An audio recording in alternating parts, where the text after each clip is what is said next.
वर्ष 1977 में हुए 7वें चुनाव में औरंगाबाद में कई दिलचस्प घटनाएं भी घटी थी। यह सब कुछ हम आपको बताएंगे, जो हम सीरीज लेकर आपके बीच आ रहे हैं कि औरंगाबाद जिला के सभी विधानसभा क्षेत्रों की चुनाववार समीक्षा प्रस्तुत कर रहे हैं, एक से एक रोचक जानकारी दे रहे हैं। 1951-52 से लेकर 2020 तक के सभी विधानसभा क्षेत्र चुनावों में सभी विधानसभा क्षेत्रों से संबंधित एक विश्लेषण आपके पास प्रस्तुत कर रहे हैं, जिसमें डाटा है और यह डाटा निर्वाचन आयोग द्वारा उपलब्ध कराई गई है, जिसे खारिज चुनाव आयोग भी नहीं करेगा। और कई गलत जानकारियां आपको दूसरे माध्यमों से प्राप्त होती हैं, तो आपको अगर औरंगाबाद जिले की राजनीति की सही और सटीक जानकारी रखनी है, डाटा जाननी है, समझनी है, जात से लेकर अन्य तमाम फैक्टरों को सही रूप में देखना, समझना और सीखना, जानना, याद करना चाहते हैं, तो फोर्थ व्यूज आपको देखना होगा। 1977 के चुनाव में जब 7वां बिहार विधानसभा का चुनाव हुआ था, तो 6 अक्टूबर 1977 को जिले में मतदान हुआ था सभी विधानसभा क्षेत्रों में। तो तब क्या हुआ था, कई रोचक बातें रही हैं, रिकॉर्ड भी रहा है, हम सब कुछ आपको बताएंगे। लेकिन पहले आपको बताते हैं कि इन चुनावों में किस विधानसभा क्षेत्र में क्या स्थिति रही थी। तो औरंगाबाद जिले में तब नबीनगर से जनता पार्टी के प्रत्याशी युगल सिंह, देव सुरक्षित सीट था तब, वहां से जनता पार्टी से रामलगन राम, औरंगाबाद से इंडियन नेशनल कांग्रेस के प्रत्याशी राम नरेश सिंह उर्फ लुटन बाबू, रफीगंज से जेएनपी के प्रत्याशी मोहम्मद हुसैन अंसारी, ओबरा से जेएनपी के रामविलास सिंह और सीपीआई के रामशरण यादव गोह से जीतने में सफल रहे थे। तो किसे कितना वोट मिला था, पहले यह आप जान लीजिए, उसके बाद आपको रोचक जानकारियां हम आपको देंगे। तब नबीनगर में युगल सिंह जो जनता पार्टी से चुनाव जीते, उनको 24,716 वोट प्राप्त हुआ था।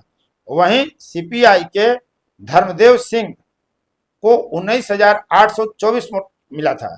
निर्दलीय राम खातून सिंह को 1,597, अवंतिका शास्त्री जो महिला थी उनको 1,478, एसएसडी के चंद्रदीप यादव को 737, निर्दलीय नरसिंह सिंह को 704, ब्रह्मदेव नारायण सिंह निर्दलीय को 687, बैजनाथ सिंह को 507 और पन्नालाल सिंह को 344 वोट प्राप्त हुआ था।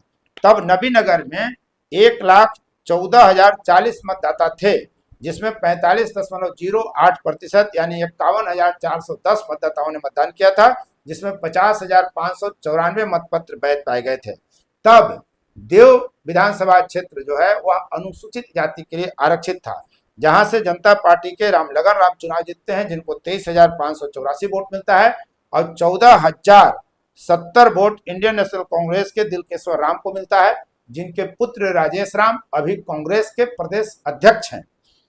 निर्दलीय सहदेव चौधरी को 4,495, भोला पासवान सुभाष को 4,024 और अवधेश्वर राम को 236 वोट मिलता है।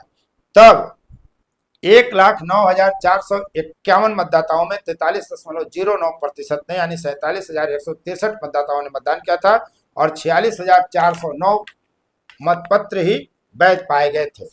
औरंगाबाद इस विधानसभा क्षेत्र में 13 प्रत्याशी थे, यानी 77 के चुनाव में सर्वाधिक प्रत्याशी औरंगाबाद में थे, जिसमें राम नरेश सिंह और लुटन बाबू चुनाव जीतते हैं इंडियन नेशनल कांग्रेस से, जिनको 16,443 वोट प्राप्त होता है। जनता पार्टी के ब्रजमोहन सिंह को 15,309 वोट प्राप्त हुआ।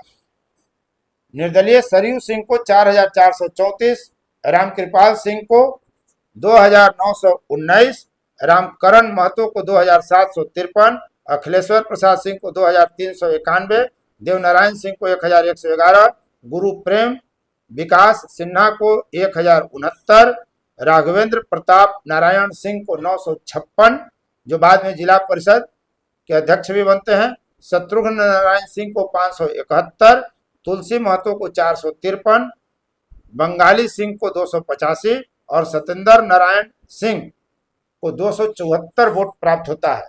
तब 1,11,026 मतदाताओं में 45.29% यानी 50,289 ने मतदान किया था, जिसमें 48,968 मतपत्र ही वैध पाए गए थे। अब हम रफीगंज विधानसभा क्षेत्र की बात कर लें, जहां से अल्पसंख्यक विधायक बने थे, और एक ट्रेंड अभी भी है कि रफीगंज से अल्पसंख्यक कई बार विधायक बन चुके हैं। तब जनता पार्टी से मोहम्मद हुसैन अंसारी चुनाव जीतते हैं, जिनको 15,881 वोट मिलता है। और हाँ, याद रखिए, इसी हुसैन अंसारी के नाम पर हुसैनगंज बना दिया लोग, जिसे रामचंद्र नगर पहले कहते थे, भरथौली के पास उनका निवास स्थान था। इंडियन नेशनल कांग्रेस के गोपाल प्रसाद सिंह को 8,592 वोट मिला। सीपीआई के त्रिभुवन सिंह को 8,175, निर्दलीय योगेश्वर सिंह को 6,557, एसएसडी के चंद्रदीप यादव को 4,848, निर्दलीय राधा रानी सिंह महिला को 1,303, राम नारायण यादव को 634, चंद्रदेव राम को 417, मुख्तार हसन को 401 और विजय कुमार सिंह को 254 वोट मिला था। तब के विधानसभा चुनाव में 1,05,352 मतदाताओं में 45.76% यानी 48,210 ने मतदान किया था, जिसमें 47,062 मतपत्र ही वैध पाए गए थे। ओबरा विधानसभा क्षेत्र की बात करें तो 240 ओबरा से रामविलास सिंह चुनाव जीतते हैं जनता पार्टी से, जिनको 29,155 मत प्राप्त हुआ था। नारायण सिंह जो इंडियन नेशनल कांग्रेस से प्रत्याशी थे, उनको 21,724, निर्दलीय सूर्यभान शर्मा जो शमशेर नगर के थे, उनको 7,638, एसएसडी के जयराम प्रसाद सिंह को 6,809, निर्दलीय रामदेव राम को 1,679, शिवनारायण राम को 920, घोरा राम को 317, गुप्तेश्वर सिंह को 72 वोट मिला था। तब 56.31% ने मतदान किया था। 1,23,381 में 69,472 मतदाताओं ने मतदान किया था और 68,314 मतपत्र ही वैध पाए गए थे। तब मतपत्र से मतदान होता था, उसमें वैध अवैध छांटा जाता था। गो विधानसभा क्षेत्र जो पहली बार वामपंथ के हवाले जाता है, रामशरण यादव सीपीआई से यहाँ 28,783 वोट लेकर जीतते हैं और यही रामशरण यादव 5 बार गो से विधानसभा पहुंचते हैं। इनके अलावा जीएनपी के ठाकुर मुनेश्वर नाथ सिंह को 16,458 वोट मिला था। निर्दलीय नंद कुमार सिंह को 12,702 वोट, इंडियन नेशनल कांग्रेस के श्रीनिवास को 9,110, एसएसडी के हरिनंदन प्रसाद सिंह को 1,285, निर्दलीय रामनंदन सिंह को 1,176, श्यामनंदन मिश्रा को 1,087 वोट मिला था और तब यहाँ 63.72% मतदाताओं ने मतदान किया था। कुल 1,24,474 मतदाताओं में 71,669 ने मतदान किया था, जिसमें 70,601 मतपत्र को वैध पाया गया था। इस 7वें चुनाव में बड़ी दिलचस्प वाकया हुआ। औरंगाबाद विधानसभा क्षेत्र में कुल 13 प्रत्याशी थे और इसमें 11 निर्दलीय थे। 13 प्रत्याशियों में 11 निर्दलीय, जीतने वाले राम नरेश सिंह उर्फ लुटन बाबू इंडियन नेशनल कांग्रेस के प्रत्याशी थे और ब्रजमोहन सिंह जनता पार्टी के। बाकी जितने 11 प्रत्याशी थे सब के सब निर्दलीय थे। इसके अलावा देखिए 6 विधानसभा क्षेत्र में 4 में जनता party, 1 Indian national Congress, 1 CPI communist party of India चुनाव जीत गई थी। तब 2 राजपूत, 2 यादव, 1 मुस्लिम और 1 अनुसूचित जाति के व्यक्ति चुनाव जीतने में सफल रहे थे। 8 माह मात्र पुरानी पार्टी थी जनता पार्टी। 23 जनवरी 77 को उसका गठन हुआ था और 6 अक्टूबर 1977 को औरंगाबाद जिले में मतदान हुआ था। यानी मात्र 8 माह पुरानी जनता पार्टी 6 में 4 सीट जीतने में कामयाब रही थी। आप देख रहे थे फोर्थ व्यूज। यदि अब तक आपने चैनल को सब्सक्राइब नहीं किया है तो चैनल को सब्सक्राइब कर लें, शेयर लाइक कमेंट जरूर करें।